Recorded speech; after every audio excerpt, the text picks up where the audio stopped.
baay'een keenya kanaan amantaa sababeeffannee jechuudha akkasittiin karaa rabbii irraallee dagataa yookaas karaa rabbii irraa goraati akkasumas immoo obbolaawwan keenya nu bukkeetti jiranis wajjin jiraataa jirrus immoo mufachiisaa isaanillee garaan isaanii madeessaatii kan oolluudha jechuudha. Kanaafu nyaata bichaa soomuun bu'aa hin qabu yookaas immoo faayidaa tokko hin qabu jechuu barbaadetanii akka nama tokkotti akka ilaalcha kootti kuni jechuudha.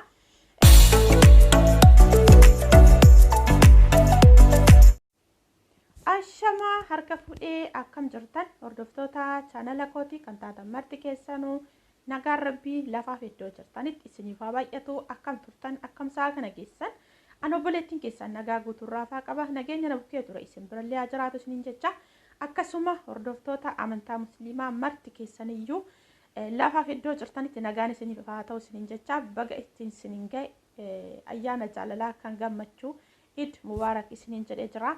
Maaliif kan eege sa'aatii guyyaa kanaan nama ga'e maqaan rabbii kan ulfaate haa ta'u kan guyyaa kana ga'uudhaaf osoo hawwanu osoo boruuf jiraanna jedhan immoo guyyaa kana hanqatanillee baay'ee isaaniitu jira waan ta'eef kanaaf guyyaa kana eeguunuyyuu guddaadha waan ta'eef galanni rabbiif haa ta'u isiniin jechaati. Akkasuma hordoftoota amantaa kiristaanaa kan taatan marti keessanus isiniifis nagaan isiniif haa ta'u isiniin jechaati. Walumaa gala akkuma jalqaba nagaan durtetti kan keenya ji'a tokkollee ni hafa ganaa jechuudha. Kan amantaa musliimaa ji'a tokkotu soomama akkasuma kan keenya immoo ji'a lama sababa ta'eef ammallee ni hafa. Nusillee rabbi guyyaa sanaan nu haa ga'u isiniin jechaati. Nageenya rabbii hunda keenya fuula lafaa iddoo jirutti nuuf haa baay'atu. Maaliif guyyaa kana ga'uun waanuma salphaa yookaas immoo namoota garaagaraatiif waanuma salphaatti ilaaluu yookaan waan salphaatti fudhachuu danda'ani. Maaliif namni jechuudha hin jiraanna osuma jedhanuu dhabamuunis ni jira waan ta'eef keessattuu bara kanaan bara hir'uu kana keessa osoo hin taane jechuudha.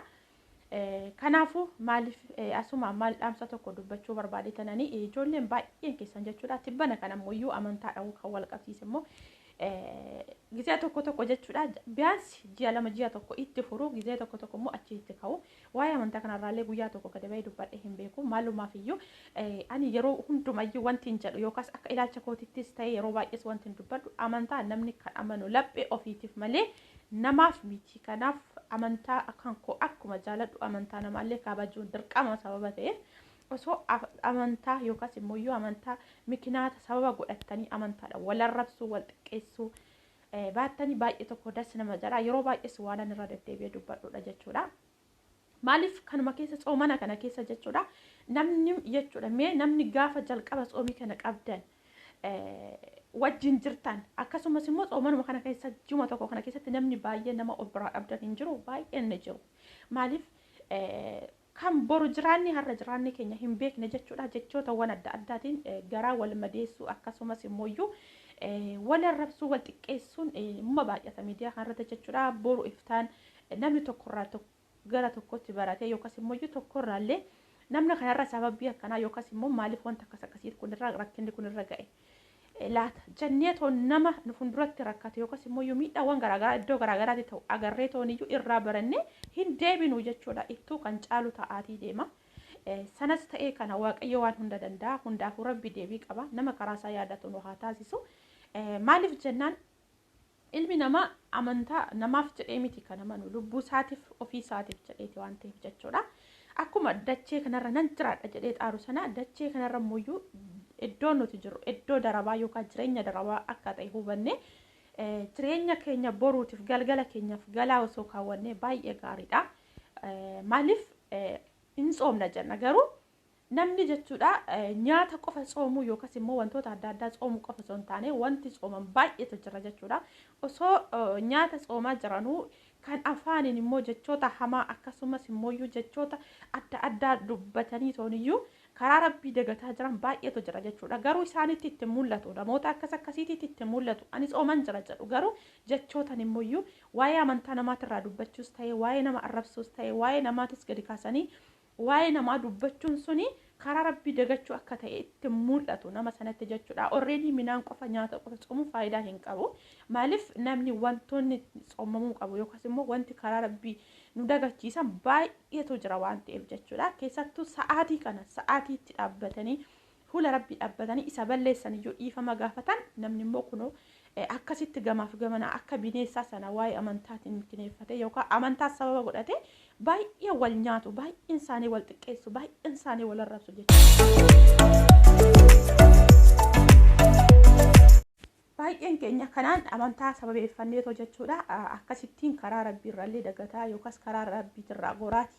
Akkasumas immoo obbolaawwan keenya nu bukkeetti jiranis wajjin jiraataa jirrus immoo mufachiisaa isaanillee garaan isaanii madeessaatii kan oolluudha jechuudha. Kanaafuu nyaata bichaa soomuun bu'aa hin qabu yookaas immoo faayidaa tokko hin qabu jechuu barbaadetanii akka nama tokkotti akka ilaalcha kootti kuni jechuudha. Kanaafiyyuu mee irraa baradhaa namoota baay'ee fakkeenya godhadhaa. Dhugaan isiniin jedha wanti bukkee keessanitti ta'u yookaan namni tokko waan akkasii ta'e akkasumas miidhaan akkasii irra ga'e akkasumas biyya kana keessatti waan akkasii ta'e gaafa jedhamu sababa maaliitirraa ka'eetti namni kunoo maal ta'e akkas ta'e jennee osoo dudduuba keenya gaggaragarree ilaallee irraa baranne. Maaliif yeroo baay'ee waa'ee amantaa kanaan lubbuu namoota hedduullee ba'ee jira akkasumas immoo qabeenya namoota hedduullee barbadaa'ee jira. Garuu warri miidiyaa irra jiran kun jechuudha astaanii akkas godhe akkas ta'e caabsi falaxi warri jedhan kun jechuudha dhugaan isiniin jedha jechuudha. Eenyuuf bu'aa buusan namoota yaada tokko malee asaaba tokko malee jireenya isaanii jiraataa jiran namoota miskiina namoota waa'ee kana keessa galanii guyyaa tokko irraa hin dubbannetu sababa namoota guyyaa sa'aatii 24 miidiyaa irra ta'aniitu wal arrabsaa amantiif amantaa walitti buusatii oolan akkasumas amantaawwan garaagaraa qoshoshiisaa yookaas immoo amantaawwan garaagaraa arrabsaa oolan sababa isaaniitiin namoonni miskiin yookaan namoonni hoomaa hin beekne tokko tokko immoo lubbuun isaanillee darbaa qabeenyi isaanillee barbaada haqee isaanirrallee buqqaa jiran jechuudha. Kanaaf mee waan akkasiisu yoom nurraa baratama yoom isni tooniyyuu jechuudha. Dhugaan isin jedha waggaa 3-4 dura goo waan akka kanaa kana akkasitti jechuudha baay'ee jechuudha miidiyaa kanarra ba'anii namaaf nama walitti buusaa akkasumas biyya gandaaf ganda walitti buusaa ooluun kuni biyaansi ani akka kootti jechuudha. Dhugaan isin jedha ofumarraa yoon kaase ani abaloo amantaan akkasii abaloo immoo amantaa isa kana kanaati waan jedhu kana erguma miidiyaa kana fayyadamuu qabe. Asitti kanaan waan kana hunduma isaayyuu baradhe jechuudha. Maaliif ollaa keenyatti bakka itti guddanne dhalannee guddanneetti waan akkas jedhamu kun hin jiru waliin nyaatanii dhuganii waan qaban waliif qoodanii waliin jiraachuu malee ani namni akkasitti gandaan amantaa wal qoodu kana miidiyuma kanarratti kan dhufi arge isiniin jechuu barbaadetananii.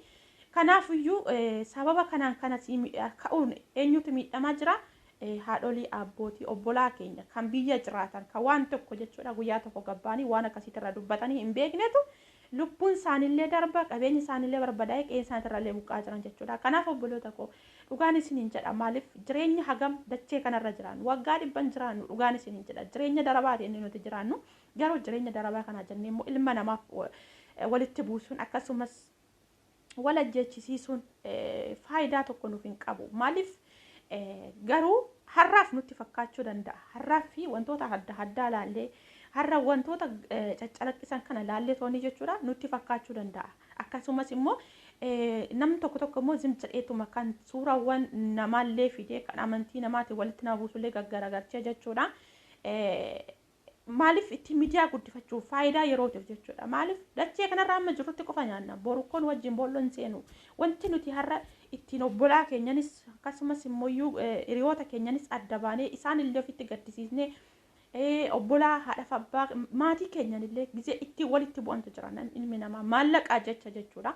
Inni kun hundi isaa gaafa sana ganneetuma biraa deemna nam tokkoyyuu fudhatee tooniyyuu bool'een seenu hundi keenyayyuu gaddeebinee maal taana dachee kanatti makamna jechuudha. Kanaaf jenneetu maaf ilma namaas ofitti muufachiisna maaliif karaa rabbiis daganna maaliif jireenya keenya bu'uruu sana balleessina maaliif kanas irraa kun kasobaati dhabis argadhus booyis gaddis qullaas deemi uffadhus gaafa sana hundumtuu walqixa gara dachee tanaatti makama.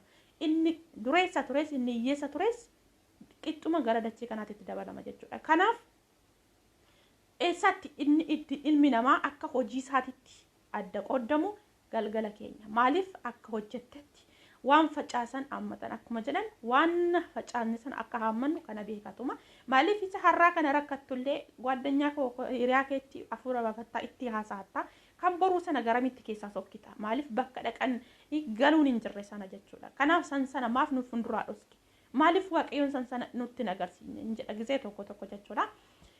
kun hundumtuyyuu fuula rabbii dagachuudha wanti karaa seexanaatirra nama qabsiisee ilma nama walitti buusee tooniyyuu xiqqaaf guddaa akkanatti wal ajjeechisee wal nyaachisu kuni karaa rabbii dagachuudha. Ammas taana waaqayyo karaa isaa nu haa yaadachiisu hunda keenyaaf iyyuu rabbiin akka cubbuu keenyatti akka hojii keenyatti osoo hin taane inni akka arjummaa isaatti karaa isaa nutti agarsiisee karaa isaa irraa nu haa qabuun isin hin jedha obboloota koo. Dhugaa waa'ee kana yoon gadi kaasee haasa'ees illee hin dhumu yeroo baay'ee jechuudha. Darbeen malee waan akka kanaas irraa hin dubbadhu maaliif amantaan abbaadhaaf yoo ta'e laphisaatiif sababa ta'ee fi waa'ee amantaa kana gadi hin kaasu garuu hamma naa danda'ametti yeroo tokko keessa kootti waan kuufamee yeroo jedhamu innaan dubbadha. Kun immoo namni akka ilaalcha isaatiitti dubbata sababa ta'eef kanaaf ani kana keessattis wantoota dubbadhe kana keessattis iddoon itti dogongore jiraachuu danda'a sababa ta'eef dhiifama naa godhaadha bakka dogongoree asaasitti dogongorte naan jedha nan deebi'a maaliif ilmi namaa namni kamiyyuu namni foon uffatu ni dogoggora dogongora isaatirraa barachuun garuu waan guddaadha. Kanaaf dogongora koorraa nan deebi'a lafan itti dogongoretti dhiifama naa godhaa isiniin jechuu jaaladha. Egaa obboloota koo walumaa galatti ayyaana gaarii kan gammachuu kan jaalalaa isiniif haa ta'u isiniin jechaati.